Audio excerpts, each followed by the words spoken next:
లేకపోతే నేనసలే లేనయ్యా, నీవే లేకపోతే నేనసలే లేనయ్యా.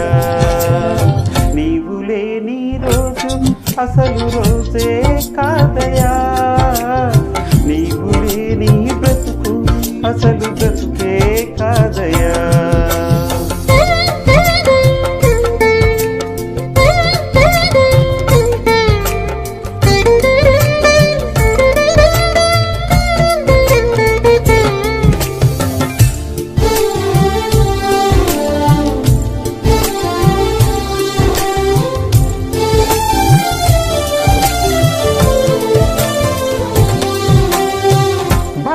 కలుగు వేళలో నెమ్మది నాకిచ్చావు, నా కన్నీరు తుడచి నా చేయి పట్టావు.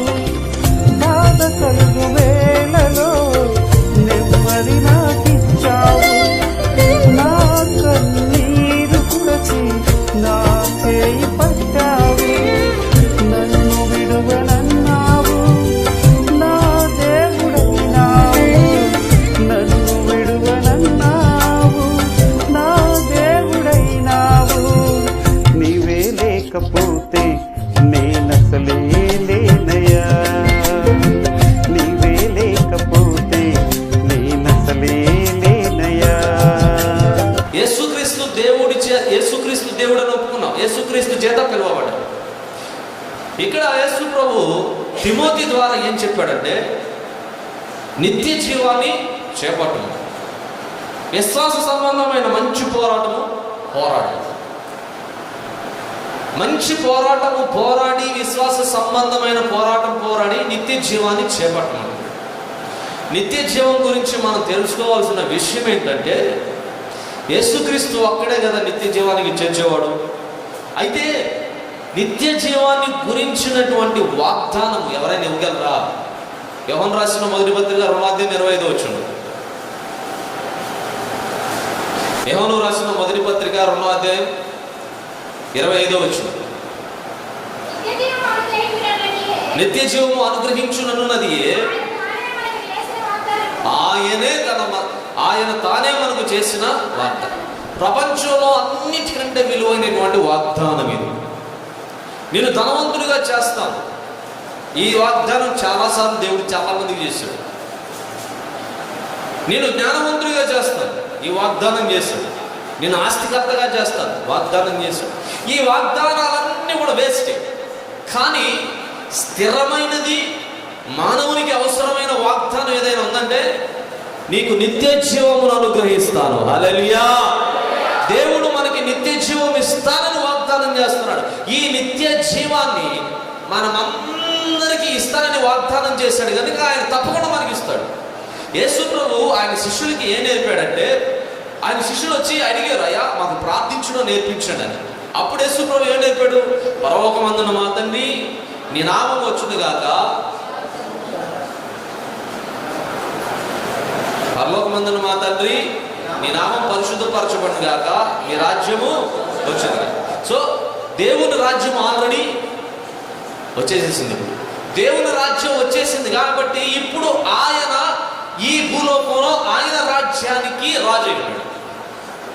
ఫరో అడుగుతున్నాడు, నీ రాజ్యం ఏదయ్యా, నీ ప్రజలేరయ్యా అని అంటే యేసు ప్రభు అంటారు, నా రాజ్యం ఈ లోక సంబంధమైంది కాదు, అది పరలోక సంబంధమైంది. కాబట్టి నా రాజ్యం పరలోక సంబంధమైనది కనుక నా రాజ్యము భోజనము పానముతో కాదు కానీ పరిశుద్ధాత్మ యందలి సంతోషముతో నింపబడి ఉంటుంది. అది పరలోక రాజ్యం. పరలోక రాజ్యంలో నిత్యము సంతోష ఆనందములతో నింపబడినటువంటి రాజ్యం అది అని యేసు ప్రభు స్పష్టంగా చెప్పారు. కనుక యేసు ప్రభు యొక్క రాజ్యంలో మనల్ని చేరుస్తాడు దేవుడు. యేసు ప్రభు రాజ్యంలోకి మనం చేరాలి అని అంటే ఏం చేయాలి చెప్పండి? యేసు ప్రభు ఇద్దరు దొంగలు వేలాడుతున్నారు సిలువను. ఒక దొంగ అన్నాడు, నువ్వు దేవుడివే కదా, దేవుని కుమారుడివే కదా, నిన్ను నువ్వు విడిపించుకో, నన్ను కూడా విడిపించు, వీళ్ళందరినీ చంపేసాయి అన్నాడు. వీళ్ళందరినీ చంపేసి ఇక్కడ వాళ్ళందరినీ చిరిగి వేసి చంపేసాయి, నువ్వు విడిపించుకో, నన్ను విడిపించు అన్నాడు. అంటే అతను శరీరానుసారంగా ఆలోచించాడు. రెండవదంగా అన్నాడు, అయ్యా మేము ఇప్పటి వరకు పాపం చేసాం, పాపంలో జీవించాం, పాపంలో బ్రతికాం, పాపంలోనే వచ్చినవిడిగా మేము ఆనందించాం. అయితే మమ్మల్ని ఇప్పటి వరకు కూడా ఎవరు కూడా విడిపించేవాడు ఉంటాడని మాకు ఎవరు చెప్పలేదయ్యా. నిన్ను చూస్తే మాకు అర్థమవుతుంది, నిర్నిమిత్తమా నువ్వు ఎందుకు సిలువ మీద వేలాడుతున్నావో మాకు అర్థమైపోయింది. మాకైతే ఈ శిక్ష తగిందే కానీ నీకు ఈ శిక్ష తగింది కాదు. అయ్యా నేను మరణించిన తర్వాత నీ రాజ్యంలో నాకు చోటు అయ్యా అని. అప్పుడు యేసు ప్రభు ఏమన్నాడు, నేడు నువ్వు నాతో కూడా పరదేశంలో ఉంటావు అన్నాడు. అంటే యేసు ప్రభు రాజ్యంలో ఏమిచ్చాడు? స్థానం ఇచ్చేస్తాడు. దొంగకి ఒక్క క్షణంలో పరలోక రాజ్యం ఇచ్చేస్తాడు. దేవుడు చేసిన వాగ్దానాన్ని ఇక్కడ నెరవేరుస్తున్నాడు. నిత్య జీవం అనుగ్రహించున్నది ఆయన మనకు చేసిన వాగ్దానం. దేవుడు మనకు వాగ్దానం చేశాడు అంతే. యేసు ప్రభు మరణించాడా, మూడో రోజు తిరిగి లేచాడా, శిష్యులకు కనపడ్డా, మొత్తం అందరికీ కనపడిన తర్వాత ఆయన ఆరోహణమై వెళ్ళేటప్పుడు ఆయన చెప్పాడు, ఏమన్నాడు, నేను మీ అందరికీ పరలోకంలో స్థలం సిద్ధపరచడానికి వెళ్తున్నాను. హల్లెలూయా. మీ అందరికీ స్థలం సిద్ధపరుస్తా. మీ అందరికీ నా రాజ్యంలో ఏముందో తెలుసా? స్థలం ఉంది. మీ దేశం ఈ దేశం కాదు, మీ రాజ్యం ఈ రాజ్యం కాదు, మీరు జీవించాల్సింది ఈ లోకంలో కాదు. మీ కొరకు సిద్ధపరిచిన రాజ్యము పరలోక రాజ్యం. ఆ రాజ్యంలో మీరు యుగయుగాలు జీవించాలి. అందుకు కావలసిన నిత్య జీవం నేను ఇస్తా. నేను మిమ్మల్ని తీసుకుని వెళ్తా. ఆ స్థలంలో మిమ్మల్ని అందరినీ నివసింపజేస్తా. ఇది దేవుడు మనకి చేసిన గొప్ప వాగ్దానం.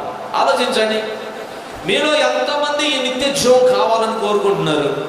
నాకు నిత్య జీవం కావాలి, నిత్య రాజ్యానికి వెళ్ళాలి, నిత్య జీవంతో యుగయుగాలు యేసుతో జీవించాలి అని నువ్వు కోరుకున్నట్లయితే నీ జీవితంలో నువ్వు 7 విషయాలు గుర్తుపెట్టుకోవాలి. నువ్వు జీవితంలో 7 విషయాలు గుర్తుపెట్టుకోవాలి. మొదటిది చూడండి, 6వ అధ్యాయం 22వ వచనం, రోమీయులకు రాసిన పత్రిక, రోమ 6:22. అయినను ఇప్పుడు పాపము నుండి విమోచింపబడి దేవునికి దాసులైనందున పరిశుద్ధత కలుగుటే మీకు ఫలము, దాని అంతము నిత్య జీవము. హల్లెలూయా. నిత్య జీవానికి వెళ్ళడానికి మానవుడికి కావలసిన ఫస్ట్ యోగ్యత ఏంటంటే పాపము నుండి విడిపించబడి. జాగ్రత్తగా వినండి, క్రైస్తవులలో 100% మంది ఈ పని చేస్తారు. పాపము నుండి విమోచించబడి, పాపాలన్నింటినీ కూడా ఒప్పుకొని విమోచించబడు. అయితే రెండో మాట కూడా ప్రభు చెప్తున్నాడు, నువ్వు పాపం నుండి విమోచించబడమే కాదు, ఇంకోటి చేయాలి. నువ్వు ఏంటి తెలుసా? దేవునికి దాసులైనందున అన్నాడు. యేసయ్యకి నువ్వు దాసుడు కావాలి. దేవునికి దాసుడుగా ఉండటయే పరిశుద్ధతకు. దేవునికి దాసుడైనందున పరిశుద్ధత కలుగుటయే మీకు ఫలము. అంటే ఓన్లీ పాపం నుండి విమోచించబడ్డానంటే కుదరదు. దేవుని దాసుడిగా నువ్వు జీవించాలి. ఎప్పుడైతే దేవుని బిడ్డగా, దేవుని దాసుడిగా నువ్వు జీవిస్తావో నీవు నిత్య జీవాన్ని స్వతంత్రించుకుంటావు. నీకు నిత్య జీవం కావాలి అనంటే ఓన్లీ పాపాలు ఒప్పుకుంటే కుదరదు, కానీ దేవునికి దాసుడిగా నీ జీవితాన్ని సంపూర్ణంగా సమర్పించాలి. ఇది చాలా ప్రాముఖ్యం. చూడండి, జీతం అనేది ఎవరిస్తారు? యజమానుడు ఇస్తాడా, కూలోడు ఇస్తాడా, లేదా ప్రక్కనోడు ఇస్తాడా? యజమానుడు ఇస్తాడు జీతం అనేది. యేసు ప్రభు అంటారు, మీరు నాకు దాసులైతే నేను మీకు ఏమి ఇస్తానో తెలుసా? నిత్య జీవం ఇస్తా, పరలోకంలో స్థలం ఇస్తా. నన్ను మొన్న ఒక ఆవిడ చెప్తుంది, అయ్యా మా అబ్బాయికి మొన్న మధ్యనే జాబ్ వచ్చిందయ్యా, మంచి క్వార్టర్స్లో ఇల్లు కూడా ఇచ్చారయ్యా, అక్కడ ఉద్యోగం చేసిన అన్నాళ్ళు అక్కడే ఉండొచ్చాయా అంటే అర్థం ఏంటి? ఉద్యోగం చేస్తున్నాడు కాబట్టి ఆ ఇంట్లో ఉండడానికి ఏముంది? అర్హత ఉంది. ఆ అర్హత ఎవడు ఇచ్చాడంటే యజమాని ఇచ్చాడు. అలాగే యేసు ప్రభువుని నువ్వు నమ్మావా, విశ్వసించావా? పరలోక రాజ్యంలో దేవుడు నీకు స్థలం ఇస్తున్నాడు. ఆయనతో పాటు యుగ యుగాలు నువ్వు జీవించే అర్హత నీకు ఇస్తున్నాడు.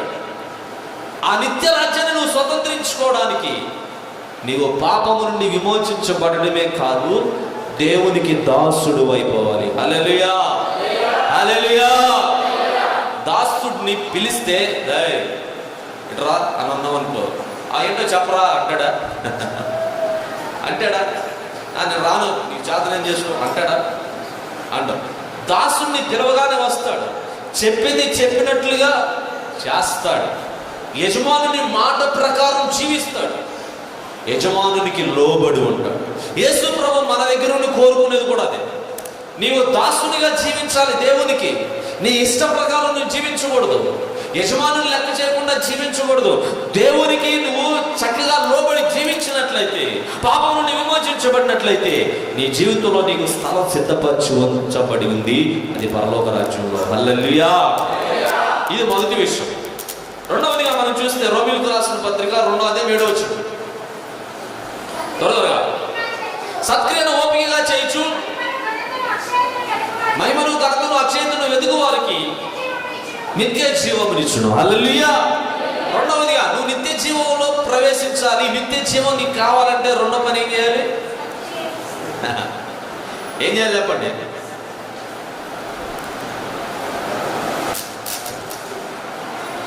నేను ఏ పాయింట్ చెప్పానో అవి పేరు పెట్టి పిలిచి అడుగుతా. చెప్పలేదనుకో అది మీకే అవమానం కదా. చెబితే మీకు ఘనత, చెప్పకపోతే అవమానం. కనుక జాగ్రత్తగా వినాలి. ఇటు నిద్రపోయారని పోతారు. హల్లెలూయా. జాగ్రత్త. మొదటి పాయింట్ ఏంటి? పాపం నుండి విమోచించబడి దేవునికి దాసులు అవ్వాలి. రెండవది ఏంటంటే సత్క్రియను ఓపికగా చేయొచ్చు, ఘనతను మహిమను అక్షయతను వెదకు వారికి దేవుడు నిశ్చయిస్తాడు. ఒకటి దాసులై ఉండాలి, రెండవది వెదకాలి. సత్క్రియను ఓపికగా చేయొచ్చు అంటే మంచి పనులు చేస్తూ. యేసు ప్రభు చెప్పాడు, ఆహారం లేని వారికి ఆహారం ఇవ్వమన్నాడు, నీళ్లు లేని వారికి నీళ్ళు ఇమ్మన్నాడు కదండి, వస్త్రాలు లేని వాడికి వస్త్రాలు ఇమ్మన్నాడు. సో ఈ పని చాలా మంది చేస్తారు. వస్త్రాలు లేని వాడికి వస్త్రాలు ఇస్తాడు, ఆహారం లేని వాడికి ఆహారం ఇస్తాడు, అవసరమైతే రక్తదానం చేస్తారు, కళ్ళు దానం చేస్తారు, కిడ్నీలు దానం చేస్తారు. ఈ పనులన్నీ అందరూ చేసేవే. అయితే యేసు ప్రభు ఏమన్నాడు? సత్క్రియను ఓపికగా చేయొచ్చు, మహిమను ఘనతను అక్షయతను వెదకు వారికి మాత్రమే దేవుడు నిత్య జీవాన్ని ఇస్తాడు. నీ జీవితంలో వెదకాల్సింది మహిమ ఎక్కడ దొరుకుతుంది? నువ్వు ఏ షోరూమ్కి వెళ్ళినా మహిమ దొరకదు. నువ్వు ప్రపంచంలో ఏ రాజకీయ నాయకుల దగ్గరికి వెళ్ళినా మహిమ దొరకదు. దేవుని మహిమ కావాలి అనంటే దేవుని సన్నిధిలో పరిశుద్ధుల సహవాసంలో నువ్వు స్థిరపడి ఉండాలి. దేవుని మహిమను నువ్వు సంపూర్ణంగా నువ్వు పొందుకోవాలి. రెండవది ఘనత కావాలి, ఘనతను వెదకాలి. నువ్వు చేసే ప్రతి కార్యాన్ని బట్టి దేవునికి ఘనత రావాలి. నువ్వు చేసే పనిని బట్టి నీకు ఘనత కాదు, దేవునికి ఘనత వచ్చినట్లుగా చూడాలి. మూడవది ఏంటంటే అక్షయతను వెదకాలి. అక్షయత అంటే అర్థం ఏంటి? కంటికి కనబడనిది. కంటికి కనబడేది కాదు, కంటికి కనబడనిది వెదకాలి. పౌలేం చెప్పాడంటే, మీరు క్రీస్తుతో కూడా లేపబడిన వారేవైతే మీరు భూమి మీద ఉన్న వాటి మీద వెదకండి, మీరు మీ హృదయాన్ని పెట్టుకోకండి, పైన ఉన్న వాటి మీదే మీరు మనసు ఉంచండి. మీకు సంగతి చెప్తున్నాను, నా శరీరం కనబడుతుంది కదా, నా ముక్కు ఎలా ఉందని మీకు కనబడుతుంది, నా కళ్ళు ఎలా ఉందో కనబడుతుంది, నా హెయిర్ ఎలా ఉందో మీకు కనబడుతుంది. కానీ నా ఆత్మ మీకు కనబడుతుందా? ఆత్మ కనబడదు. కానీ నాలో ఏముంది? ఆత్మ ఉంది. ఆత్మ అంటే అక్షయమైనది, శరీరం మాత్రం క్షయమైనది. క్షయమైనది పాడైపోదు, అక్షయమైనది పాడవు. అంటే ఆత్మ పాడవదు. ఈ ఆత్మ పాడవకుండా నిత్య జీవంలో హాయిగా సంతోషంగా బ్రతకాలి అని అంటే యుగ యుగాలు జీవింపజేసే మరొక ఆత్మ కావాలి. హల్లెలూయా. ఆలోచించండి. ఈ ఆత్మ యుగ యుగాలు యేసుతో కూడా జీవించడానికి, యుగ యుగాలు దేవుని రాజ్యంలో జీవించడానికి ఈ ఆత్మను జీవింపజేసే ఆత్మ కావాలి. ఆ ఆత్మే పరిశుద్ధాత్మ. హల్లెలూయా. ఆ పరిశుద్ధాత్మ కంటికి కనబడనిది, ఆ పరిశుద్ధాత్మ అక్షయమైనది. అక్షయతను నువ్వు వెదకాలి, పరిశుద్ధాత్మని వెదకాలి. పరిశుద్ధాత్మను నీ ఆత్మతో ఐక్యపరచబడాలి. ఈ పరిశుద్ధాత్మతో నీ ఆత్మ ఎప్పుడైతే ఐక్యపరచబడుతుందో అక్షయమైనటువంటి ఈ ఆత్మతో నువ్వు దేవుని రాజ్యంలో నువ్వు ప్రవేశించబడతావు. అందుకనే నిత్య జీవము కావాలని అనుకునే ప్రతి వారికి అవసరమైన ఈ పరిశుద్ధాత్మను మీరు పొందుకోవాలి. హల్లెలూయా. యేసు ప్రభు వెళ్ళేటప్పుడు చెప్పాడు, నేను వెళ్ళిపోతున్నాను, నేను వెళ్ళేటప్పుడు ఒక మాట చెప్తున్నానండి, నాకు మారుగా మీ కొరకు పరిశుద్ధాత్మను పంపిస్తున్నాను. ఈ పరిశుద్ధాత్మను పంపించాడు. పరిశుద్ధాత్మ వచ్చి ఏం చేశాడనంటే ఇక్కడున్న శిష్యులందరినీ బలపరిచారు, ఇక్కడున్న శిష్యులందరినీ ఒప్పింపజేశారు, ఇక్కడున్న శిష్యులందరికీ కూడా దేవుని శక్తినిచ్చారు. ఇక్కడ ఉన్నటువంటి వారందరికీ యేసయ్య కోసం మరణించగలిగినటువంటి గొప్ప త్యాగ స్వభావాన్ని వాళ్ళకి ఇచ్చేసారు. హల్లెలూయా. పరిశుద్ధాత్మ నీలో ఉంటే దేవుని కోసం మరణించేటువంటి గొప్ప త్యాగం కలిగిన బిడ్డవైపోతాడు. అందుకనే నువ్వు సత్క్రియలు ఒక్కటే చేస్తే సరిపోదు, సత్క్రియను ఓపికగా చేస్తూ నీవు ఘనతను, మహిమను, అక్షయతను నువ్వు వెతికితేనే నీకు నిత్య జీవము. హల్లెలూయా, హల్లెలూయా. మూడవదిగా యోహాను సువార్త 12వ అధ్యాయం,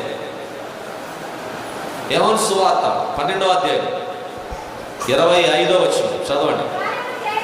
తన ప్రాణమును ప్రేమించువాడు దానిని పోగొట్టుకును, ఈ లోకములో తన ప్రాణమును ద్వేషించువాడు నిత్య జీవము కొరకు దానిని కాపాడుకునని మీతో నిశ్చయముగా చెప్తున్నాను. హల్లెలూయా. తన ప్రాణమును ద్వేషించాలి. నీ ప్రాణాన్ని నువ్వు ద్వేషించాలి. ఎంతమంది మన ప్రాణాన్ని మనం ద్వేషించగలం? ప్రతి ఒక్కడికి వాడి ప్రాణం అంటే ఎంతో ఇష్టం.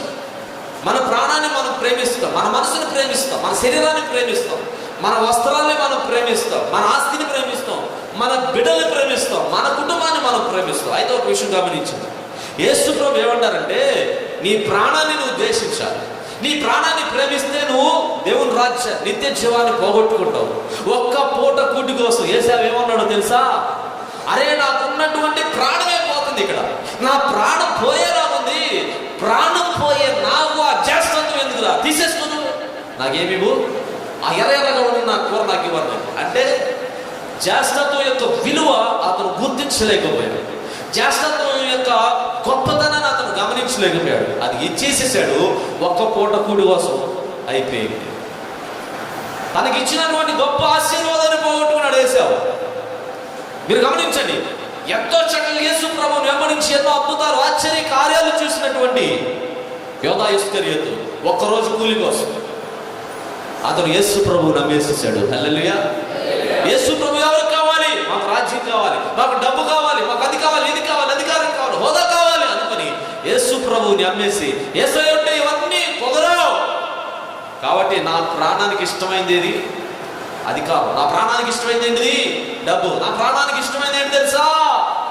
అందచందాలు. నా ప్రాణానికి ఇష్టమైంది ఏంటి తెలుసా? వాడికి ఇష్టమైనటువంటి ప్రాణానికి ఇష్టమైన దానికోసం యేసు ప్రభువుని అమ్మేశాడు యోధా ఇస్కరియోతు. ఆలోచించండి. తల్లిదండ్రులు చెప్తారు, అరే ఆ అమ్మాయి మంచిది కాదురా, అది మంచిది కాదు నాన్న, అది ఫిలిస్తీన్రాలరా, ఫిలిస్తీన్ దేశంలో వేశ్యరా, అది వ్యభిచారం చేసుకుని బ్రతికేదిరా, అయ్యా ఈ అమ్మాయి నీకు వద్దునైనా, మన ఇశ్రాయేలీయుల దేశంలో ప్రార్థనాపరులైన స్త్రీలు ఉన్నారు, వాళ్ళు పవిత్రమైన కన్యకలు, ఏ పురుషుని ఎరగని వారు, అటువంటి స్త్రీని నీకు ఇచ్చి వివాహం చేస్తారంటే సామ్సన్ అంటాడు, నాకు అలాంటి అమ్మాయి కాదు, నేను చూసిన ఇష్టపడిన అమ్మాయి కావాలి, నేను ఎవరితో అంటే సంతోషపడిందో నా మనసు, నా ప్రాణం సంతోషించిందో అదే అమ్మాయి నాకు కావాలి, ఆ అమ్మాయితోనే నేను సహవాసం చేస్తా అన్నాడు. ఆఖరికి ఏం పోగొట్టుకున్నాడు? ప్రాణం పోగొట్టుకున్నాడు. ప్రాణం పోగొట్టుకున్నాడు. ఆలోచించండి ఒకసారి. నీ ప్రాణాన్ని నువ్వు ద్వేషించాలి, యేసుని ప్రేమించాలి. యేసు ప్రేమలో, యేసు ప్రాణంలో నీ ప్రాణం ఐక్యపరచబడినట్లుగా నీ జీవితము సంపూర్ణంగా క్రీస్తులో స్థిరపడి ఉందని నువ్వు గుర్తించి యేసుకే ఎక్కువ ప్రేమకు, యేసునే ప్రేమించే ప్రాధాన్యతను ఇస్తే దేవుడు అప్పుడు నీ జీవితంలో నిత్య జీవాన్ని ఇస్తాడు. హల్లెలూయా. చాలా మందికి ఏమి ఇష్టమో తెలుసా?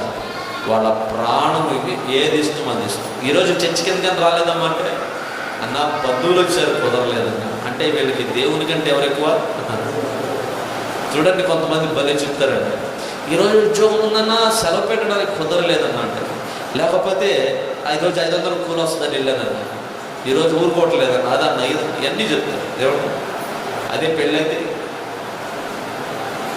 ఎవడైనా మీ ఇంట్లో ఎవరైనా పెళ్ళి అనుకోండి, ఎన్ని రోజులు ఉంటారు? దినం అయితే ఎన్ని రోజులు ఉంటారు? పెండాకుడి పెడతాకి ఎన్ని రోజులు ఉంటారు చెప్పండి? కాకలికి గద్దలకి పెండాకుడి పెట్టడానికి ఎన్ని రోజులైనా మీరు సెలవులు తీసుకుంటారు. చర్చికి రండి సెలవు పెట్టని చెప్పేసి అంటే సమస్య లేదు, అస్సలు ఊరుకోరన్న, అసలు ఊరుకోరు. అవసరమైతే ఉద్యోగం పీక్ అవతల పారేస్తారు, ఏ సమస్య లేదన్న. వీళ్ళే సైతాన్ని బట్టి మాట్లాడుతూ ఉంటారు, వాళ్ళు ఏమనుకోరు. చూసారా, నీ ప్రాణానికి ఏది ఇష్టమో దానిని నువ్వేం చేయాలి? ద్వేషించాలి. నువ్వు దాన్ని ద్వేషించాలి. నీ ప్రాణాన్ని ద్వేషించి నువ్వు యేసుని ప్రేమించే అనుభవంలో నువ్వు ఉంటేనే నీకు దేవుడు నిత్య జీవం ఇస్తాడు. నా ప్రాణానికి సుఖం కావాలి, నా ప్రాణానికి సుఖ భోగాలు కావాలి, నా ప్రాణానికి దురలవాట్లు కావాలి, నా ప్రాణానికి ఏది ఇష్టమో అది దాని మనసుకు నచ్చింది కావాలని అనుకున్నావో అయిపోయింది, నీ చాప్టర్ క్లోజ్. నరకంలో యుగాలు కాలాల్సింది. ఏమండి, మన ప్రాణాన్ని మనం ద్వేషించకపోతే దేవుని రాజ్యం కాదు. ధనవంతుడు ఏం చేశాడు? ఓదారంగా వస్త్రాలు ధరించుకున్నాడు. అతను రోజు తనకి ఇష్టమైంది తింటున్నాడు, ఇష్టం వచ్చినట్లుగా వ్యభిచరిస్తున్నాడు, మరి మంచి పట్టు పరుపుల మీద పడుకుంటున్నాడు. అతని జీవితంలో ఎంతో సుఖాన్ని అనుభవించాడు. ఒక్క రోజున ఎదుటివారికి భోజనం పెట్టినటువంటి దాఖలాలు అతని జీవితంలో లేవు. కానీ అతని శరీరం మురికిగా ఉన్నా, అతను భయంకరమైన వ్యాధితో ఉన్నా, అతని ముఖమంతా వికారమైపోయినా, కనీసం అతను స్నానం చేశాడో లేదో తెలియదు. కానీ ఎంతో భేదవాడైనటువంటి లాజరు ధనవంతుని యొక్క టేబుల్ మీద నుంచి పడినటువంటి అతని బల్ల మీద నుండి పడిన రొట్టె ముక్కలు తిని బ్రతికాడు. అబ్రహాము యొక్క రొమ్మున ఆనుకున్నాడు. హల్లెలూయా. తన ప్రాణాన్ని ద్వేషించాడు. అరే ఛీ, ప్రాణం ముఖ్యం కాదు నాకు, నా ఆత్మ ముఖ్యం. నేను ఏది తిన్నాననేది నాకు ముఖ్యం కాదు, నేను ఎలా ఉన్నాననేది ముఖ్యం కాదు, నేను ఎలా జీవిస్తున్నాననేది ముఖ్యం. నా దేవునితో నేను ఉన్నానా లేదా, నా ప్రాణం కంటే ఎక్కువగా నేను నా దేవుడిని ప్రేమిస్తున్నాను అనుకున్నాడు. చచ్చిపోయాడు. అతన్ని రోడ్డు పక్కన పారేశారో లేకపోతే సమాధి చేశారో లేదో తెలియదు, అతనికే తెలియదు. కానీ చచ్చిపోయిన తర్వాత ఎక్కడ ప్రత్యక్షమయ్యాడంటే పరలోక రాజ్యంలో అబ్రహాము యొక్క రొమ్మును ప్రత్యక్షమయ్యాడు. ఎంత ధన్యత. హల్లెలూయా, హల్లెలూయా. నిత్య జీవం కావాలా? అయ్యా కావాలయ్యా. నిత్య జీవం కావాలనుకునేవాడివి ఈ చేత్తో బైబిల్ పట్టుకొని ఇదే చేత్తో మళ్ళా సినిమా టికెట్లు ఓపెన్ చేస్తావా? మళ్ళా సినిమా టికెట్లు కొంటావా? ఈ చేత్తో బైబిల్ పట్టుకొని అదే చేత్తో నువ్వు సిగరెట్ తాగుతావా? ఈ చేత్తో బైబిల్ పట్టుకొని అదే చేత్తో నువ్వు తినకూడని అపవిత్రమైన తింటావా? త్రాగకూడని అపవిత్రమైన తాగుతావా? జాగ్రత్త. నువ్వు దేవుని రాజ్యంలోనికి ప్రవేశించాలి అని అంటే నీ ప్రాణమును నువ్వేం చేయాలి? ద్వేషించాలి. హల్లెలూయా. 3 విషయాలు చెప్పా. చెప్పండి. మొదటిది ఏంటి? ఇంకా 4 ఉన్నాయి. 3 చెప్పి త్వరగా చెప్పాలి. నెక్స్ట్ రెండోది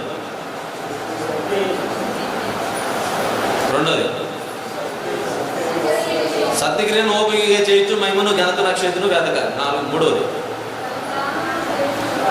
ప్రాణాన్ని ద్వేషించాలి. 3. 4.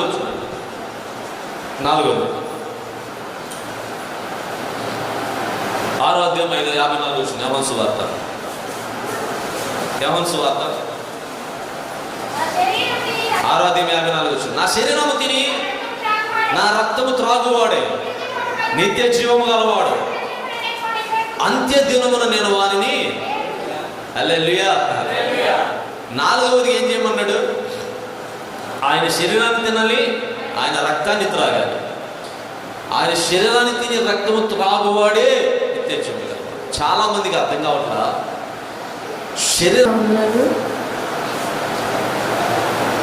డిసెంబర్ నెలలో మా ఆయన గారు బయటకు వెళ్ళారండి. ఎక్కడికి వెళ్ళారో ఏంటో తెలియదు అసలు. తెలియకపోతే నేనేమో క్రిస్మస్ పండుగ అయిపోయింది. క్రిస్మస్ పండుగ అవుతుంది, జనవరిలో ఇక్కడ భోజనాలు పెట్టుకుంటారు. అయితే అన్నయ్యకి నేను చెప్పాను, అన్నయ్య మరి ఆయన ఎక్కడున్నాడో ఏంటో తెలియట్లేదు,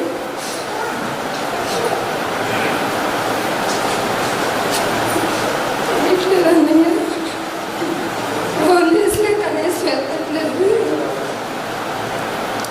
అంటే, అన్నయ్య ప్రార్థన చేద్దాం కదా, ఆయన ఎక్కడికి వెళ్ళడు, ఎక్కడెక్కడ ఉంటారు భయపడినాక అన్నారు. అంటే నాకు అసలు 3 నెలలు పెట్టి నాకు అసలు ఏమీ అర్థం కావట్లేదు. అన్నయ్య మళ్ళీ గృహదర్శనం రోజు వచ్చి బాధపడినాక ఆయన ఇక్కడే ఉంటాడు, ఎక్కడికి వెళ్ళాడు, నువ్వు ఎందుకు అంత నీరసంగా ఉన్నావు అన్నాడు. నాకు అసలు ఏం చేయాలో అర్థం కావట్లేదు. అసలు రాత్రి పొట్టు కూడా నిద్ర పట్టట్లేదు. ఈయన ఎక్కడికి వెళ్ళాడు ఏంటంటే ఏమీ అర్థం కావట్లేదు. అది అయిన తర్వాత సరేలే అన్నీ ప్రార్థన చేశాడు ఆయన కోసం. ప్రార్థన చేస్తే రాత్రి వచ్చారు. అసలు నాకు చాలా బాధ వేసింది. అన్నయ్య ఫోన్ చేద్దామంటే బ్యాలెన్స్ లేదు ఫోన్లో. సాక్ష్యం లేదు. అలాగే మళ్ళీ తర్వాత నేను డ్యూటీకి వెళ్ళే దగ్గరేమో ప్రతిరోజు డ్యూటీకి వెళ్తాను సైకిల్ మీద. సైకిలే అది ఎవరు తీసుకెళ్లారో తెలియదు, ఎవరు పట్టుకెళ్లారో కూడా తెలియదు. దొంగలు తీసుకెళ్ళిపోయారని ఆ రోజంతా చాలా బాధపడ్డాను. ఏంటి ప్రభా, చేతిలో డబ్బులు లేవు, ఆటో ఎక్కి దిగాలంటే 50 రూపాయలు అయితే నాకు అసలు డ్యూటీకి వెళ్ళడానికి కూడా నాకు అసలు ఆ ధైర్యం లేదు. అది ఉన్న వాహనాన్ని కూడా ఎవడో ఎత్తుకెళ్ళిపోయి ఏం చేస్తారో తెలీదు. ఏంటి ప్రభా అసలు నాకు ఏంటి పరిస్థితి ఏంటి, తినడానికే కష్టమైపోతుందంటే మళ్ళీ నేను డ్యూటీకి వెళ్ళాలి, డ్యూటీకి వెళ్ళకపోతే మాకు అసలు ఇంట్లో గడవడానికి కూడా అవ్వదు. ఏంటి ప్రభా అని ప్రార్థన చేసుకుంటే సైకిల్ దొరికిందండి. నేను సాక్ష్యం కూడా చెప్తాను అన్నాను మా ఆయన గురించి, సైకిల్ గురించి కూడా. సైకిల్ దొరికింది రామపాడులో. అలాగే మా గురించి కూడా ప్రార్థన చేయడం, మా ఆయన కోసం, మా పిల్లల కోసం. అది చిన్న సాక్ష్యం దేవుడు దీవించు.